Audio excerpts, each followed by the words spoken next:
Pessoal, bom dia, tudo bem? Aqui eu vou mostrar para vocês como que a gente faz para configurar um roteador.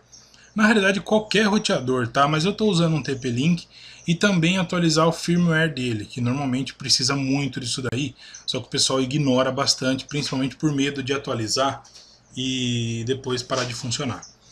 Bom, inicialmente, sem admin. O roteador da TP-Link, o IP dele é o 92.168.0.1.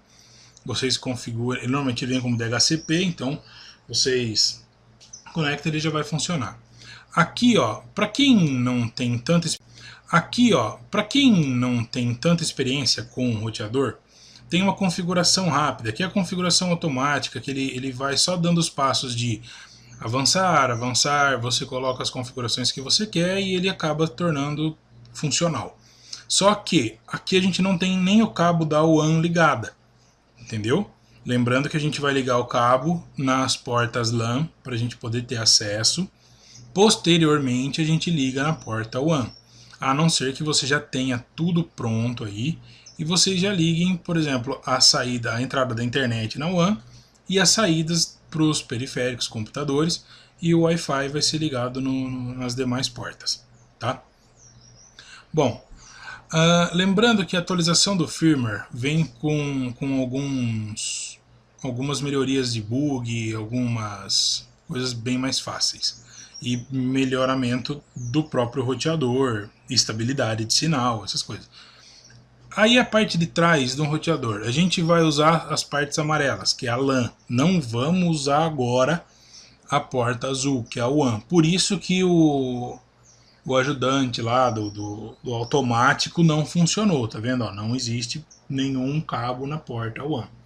Então tá, vamos primeiramente, antes de tudo, atualizar o firmware. Por quê? Porque a gente pega a última atualização do roteador e já faz ele ficar da última atualização com os erros já resolvidos. Se tivesse algum bug, alguma coisa, já estaria funcional.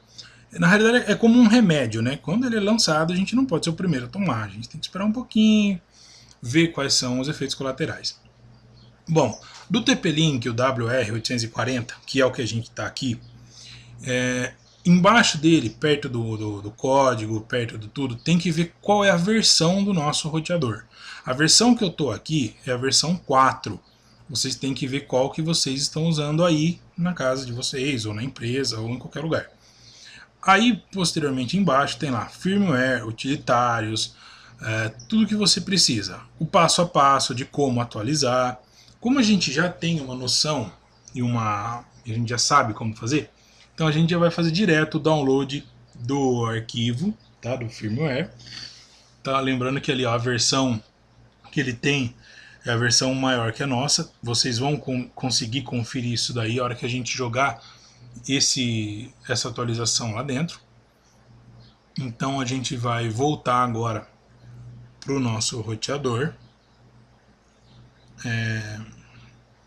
O mais importante, gente, vocês têm que saber é assim: cuidado na hora de atualizar o firmware, tá? Se você estiver atualizando ele e por algum motivo reiniciar o aparelho e tal, pode ser que todas as configurações feitas, se for um roteador já configurado, ele vai ter esse probleminha, tá? Aqui, como vocês podem ver, a gente já fez o download, tá? Esse arquivo em cima é os termos de licença para poder usar ele. E embaixo é o arquivo de atualização, que é o .bin. A gente vai apertar lá em escolher o arquivo, selecionar o arquivo que a gente fez o download. Aí ele vai demorar um pouquinho. Eu dei um pause e uma adiantada, porque demora um pouco, tá, gente? Então vocês podem notar que da página inicial que a gente estava antes, para essa, já teve bastante atualização. Principalmente esse QR Code para app da TP-Link. Ali, ó, firmware, já mudou o menu, vocês estão vendo? Tem ali, ó, ferramenta de sistema firmware, antes era só firmware. Antes, ó, vocês lembram que estava 0913, agora está 0914. Então realmente foi feita a atualização. Agora a gente vai deixar da maneira que a gente precisa, tá? Essa rede aí, que é a porta WAN, é aquela que a gente viu que é a azulzinha. A gente vai deixar ela automática. A LAN, que é a rede nossa, A 0.1 eu já uso ela, então eu não vou deixar ela na 0.1. Lembrando que, se vocês forem usar a WAN, eu vou postar depois um vídeo melhor explicando isso. Se vocês forem usar a WAN, elas não têm comunicação entre uma e outra. Então vocês até podem deixar essa 0.1. O que vocês têm que tomar cuidado é como eu estou fazendo aqui. Esse roteador meu praticamente vai ser um ponto de acesso apenas. Eu não vou usar a WAN. Então eu não posso deixar ele como 0. Eu tenho que deixar ele como 17. Entendeu? Então, ó, alterei para 17. Está falando que vai ser alterado depois de reiniciar. Aí ele vai dar um reiniciar de novo. Se for demorar muito, eu vou dar um pause e volto novamente. Demorou bastante, então eu voltei. Então ali, ó, ainda eu não troquei nem usuário nem senha. Então eu vou colocar admin, senha admin. Já na tela inicial, ele já vai estar... inclusive, vocês podem notar, ó, que já não está mais acessando o roteador com o IP 0.1. Já está como 17.1, que foi aquilo que a gente pôs. Tá? Se vocês trabalharem com IPTV, é aí que vocês também vão liberar eles. E se vocês estiverem trabalhando com clone Mac, depois vai ter uma aula mais avançada em cima de tudo isso daí. A parte de wireless que a gente precisa, a parte avançada, essa daí é a parte de comunicação, Wi-Fi, o RTS, DTM, tudo isso aí vai ter no mais avançado. Mas aqui é para vocês entenderem que como é básico e qualquer roteador segue os mesmos padrões, mesma coisa, mesmos nomes. O nome da nossa rede, então, vai se chamar Recanto Alvorada, que é onde eu estou aqui agora. O canal eu vou pôr no canal 11. Por que eu estou colocando nesse canal? Para não ter interferência de outros roteadores que tem aqui já no ambiente onde eu trabalho, tá? Então eu estou pondo no canal 11. A largura, deixa automática. Ali, ó, exibir o nome de rede é aquele SSD. SSD é o nome da nossa rede. Se a gente não quiser que ela fique aparente, a gente tira esse exibir o nome. Ela vai ficar funcional, só que você tem que pôr manual depois. Quando a gente clica em salvar, parece que não fez nada, mas fez. É que como a gente não mexeu em parte interna do roteador que necessite de um reinicio, ele não reiniciou. WPS eu desabilito por quê? Porque existem muitos aplicativos que liberam acesso WPS sem nossa permissão. Por quê? Porque o WPS praticamente são números de pins que vem padrão. Então eu desabilito. A segurança, TKIP AES, eu deixo automático por causa do jeito da criptografia que vai ser executada, ou em iPhone ou em Android. A senha que a gente vai usar, aí vocês podem, se vocês tiverem outras redes de segurança, se vocês entenderem bem como funciona, vocês podem estar fazendo alteração. Aí é simplesmente uma rede básica. Coloquei a senha, vou dar em salvar. Vocês vão notar que ele virou um negocinho ali, ó, mas parece que não fez nada, mas fez. Entendeu? Por que que fez? Porque, na real, é como se tivesse mexendo apenas no Wi-Fi, nada interno. Aí que é uma coisa bacana. Rede para convidado, se você for limitar a sua rede em 2 SSID, só que uma só tem acesso à internet, não tem acesso à rede local. E outra tem acesso à rede local e à internet. Então é aí onde você configura tudo isso daí, ó. Eu não uso isso, então eu vou deixar desabilitado. Eu vou habilitar tudo para vocês entenderem como vai aparecer, mas depois eu vou desabilitar tudo de vez. Se aqui eu vou colocar um outro SSID, ele vai me mostrar, por exemplo, duas. Um exemplo, essa rede aí, ó, outra wireless. O número de quantos convidados eu posso ter nessa rede wireless? 32. Posso pôr 16? Eu escrevi errado ali, né? Não é Q, é W. Dedo é. Pô. Então a criptografia como vai ser, a senha dessa SSID, o tempo que ele vai ter de acesso, se eu vou limitar isso daí a um determinado dia e hora, entendeu? Tem tudo isso. Então vocês decidem se vocês vão ter isso, se é necessário essa rede convidado ou não. Para mim não é. Então não vou estar fazendo, tá? Vou desabilitar tudo aqui e já era. O DHCP, a gente escolhe quantos IPs vai estar liberado para acesso. O gateway, o DNS, ele normalmente ele vem em 0.0.0.1 e decide onde vai ser depois a conexão. Eu gosto de colocar já o próprio roteador, por quê? Porque ele direciona para o próprio roteador.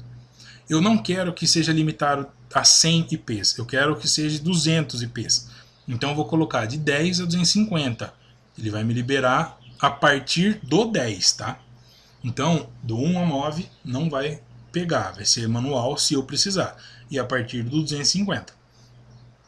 Redirecionamento, se eu estiver trabalhando com redirecionamento de porta, se o roteador meu tem que encontrar duas redes, o DMZ para configurações de câmera ou tal assim, o PNP que é para tá habilitado, mas é para aquelas redes que tem, por exemplo, para liberar acessos a emulador, como é que chama aquele, emule, essas coisas assim. Controle dos pais, se você, por exemplo, não quer que alguns sites sejam acessados. Controle dos pais, na realidade, não é só para você controlar criança, você pode controlar aqui quem tem acesso ao que, o que pode não ter acesso. Se vocês tiverem um computador com controle de acesso já, vocês podem direcionar ele aí, ó, nessa URL. Dele está selecionado, você pode fazer o que você quiser no controle dos pais. Controle de acesso é quem vai conseguir acessar o nosso roteador por Wi-Fi. Você consegue por regra qual o computador, o horário que pode ter acesso ao Wi-Fi, bloqueio por MAC ou liberação, você escolhe. Rota estática é uma rota que funciona assim. Você tem duas redes. Uma é a sua 17 e a outra é a 0. Então você vai controlar que uma rede tem que encontrar a outra. Tá? Aí ele encontra por internet, tá? Não é a rede local. Então eles não se comunicam, senão você não configurar alguma coisa. Se você configurar o controle de banda, desse roteador para frente, só vai estar limitado ao nível que você colocar. Tá? O vínculo, se você quiser vincular esse roteador a outros roteadores ou ao seu firewall, esse daí é o que está conectado agora, que é o meu computador. Tá? Dá para você deixar mascarado, não, é apontamento que todo esse MAC vai estar sempre para esse IP.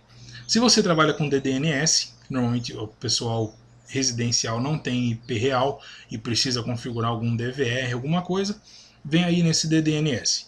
IPv6, esse roteador não vai estar fazendo o trabalho de IPv6, então não vou habilitar o IPv6.